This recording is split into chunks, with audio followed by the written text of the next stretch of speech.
Sabi nga ni Darren, walang lihim na hindi nabibisto.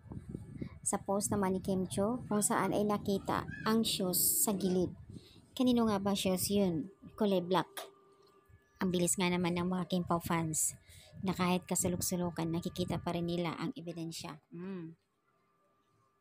Yung palabas na lang sa bahay at nababasa mo yung mga ganitong comment na sobrang nakakasaya.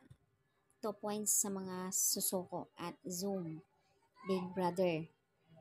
Mga masyado po dilulo ang mga Kim Pao fans. Pero wag tayong maingay ha. As in, nakikita ko talaga yung shoes sa gilid. Kanino kaya yun? Panlalaki pa. Talaga naman. Naku Kimi, itago mo na lang mabuti pa sa ilalim ng lababo para hindi talaga makita. Kasi kahit siguro dyan, kung hanggat kailangan nasa sulok, kitang-kita pa rin. Ang tinik nga naman ng mga Kim Pao fans na kahit kasulok-sulukan nakikita pa rin.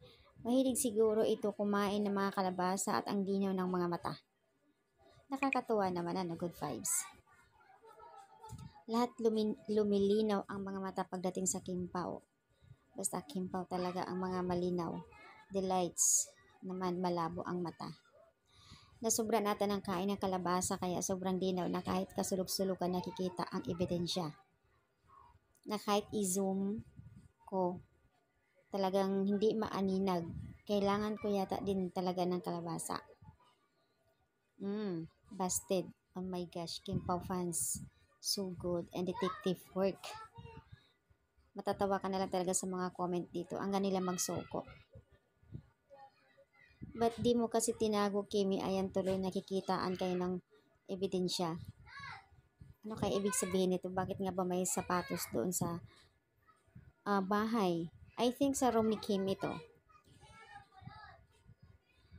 Pero guys, ayon sa karamihan, hindi pa nakabalik ng Pinas si Kim.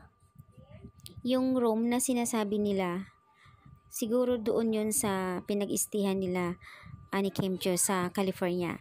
Baka nga bumisita doon si Pao. Kasi kung nandito na sila, dapat nag-update sila or nakikita doon sa terminal. Diba?